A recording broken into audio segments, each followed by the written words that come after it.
Hi, good morning. Dr. Bob Flower with the Wednesday, June 2nd Master Pattern Report. We took a day or two off there, uh, and we wanted to take a better look at the way things are going. It just seems so uh, horrendous. Well, let's see how we did last week. Oil hit off our bottom of approximately $68 and bounced to our $73.50 level. It actually jumped past it to $74 and some change.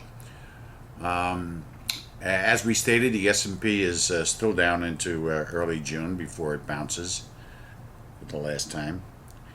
And we also last week called for a turn in silver on the 27th, and it actually bounced off a bottom on the 26th, and it's been up from that point until today.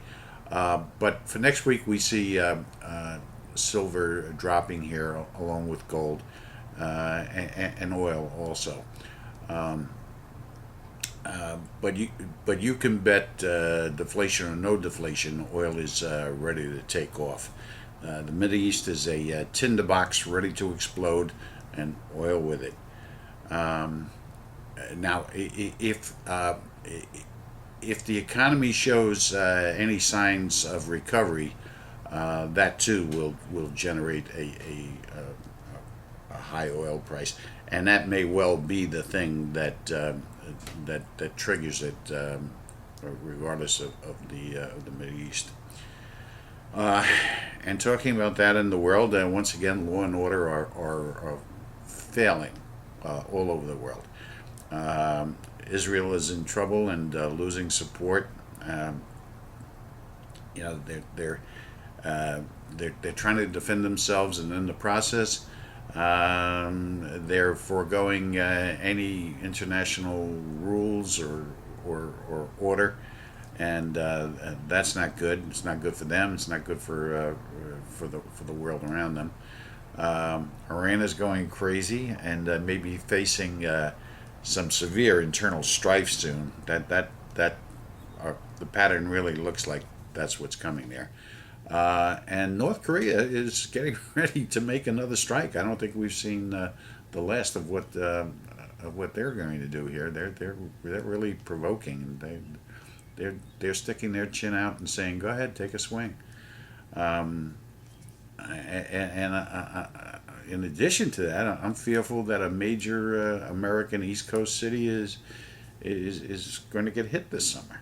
Um, I can't tell you where or exactly when, but um, I'll work on it and see what I can come up with, because that could be serious. So we need to be extremely vigilant. Just these are different times, folks, especially from my generation and the baby boomers and whatnot. It's not like it used to be. It's certainly not like the 50s, and uh, when things were simple and elegant, and people were real people, treated each other with decency and respect. Um, we need to change, of course, and to be extremely vigilant. And here's some more good news that the government gave us, that 46 states are now in budget trouble. Uh, is it possible that the feds may try to bail them out? Well, it may happen, but I doubt it's feasible. I mean, how do you bail out 46 states? You look at California and New York. How do you bail out just those two states? Best bet, unions will take big hits, and they're going to start a lot of trouble, strikes and worse. I think people with pensions are. I think they're in for some hard times. I think there's going to be some rather coarse awakening in that area. I mean, it's either that or, um, I mean, how much more money can you print before the world says that's it? We don't trust your printing presses anymore. and then you're broke. Then you have nothing, and then nobody has anything. It's really starting all over again. Uh, in the meantime, the government structure is changing. It's changing into something that's called statism, and that's where the government runs a capitalistic society.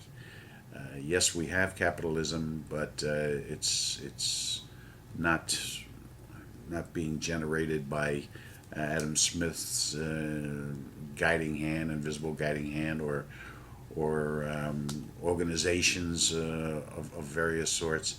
It's run by government, state, like local, federal,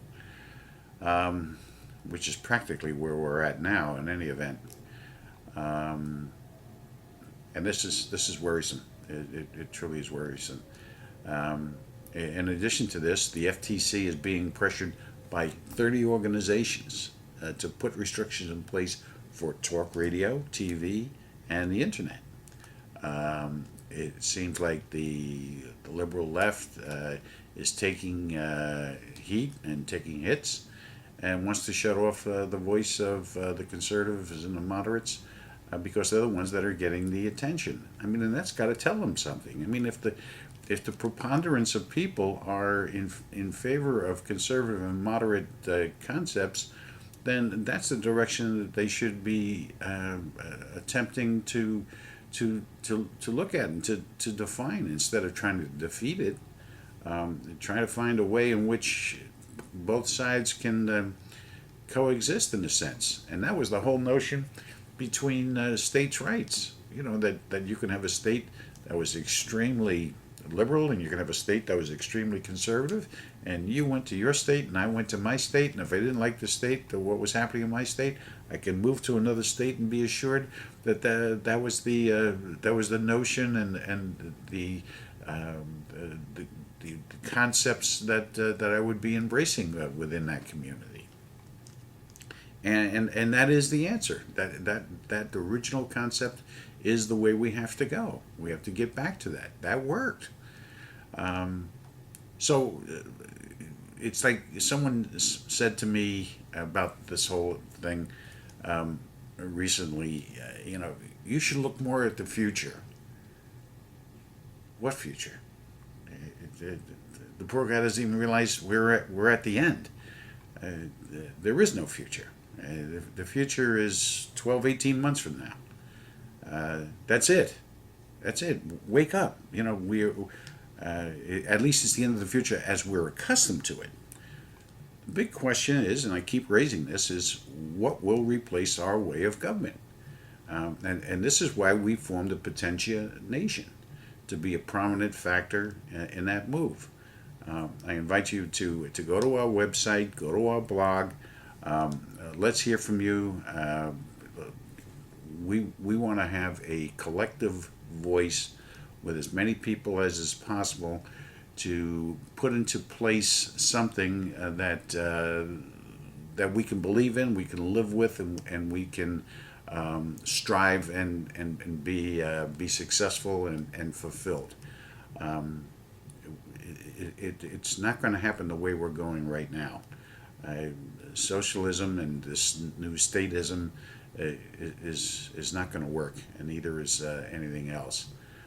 We have to get people back to self-respect, to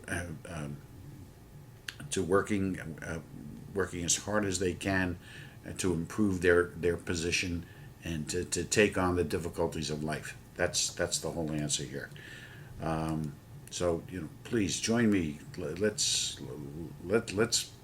build something that's going to be a better life for what we have left and for our children. Have a great week.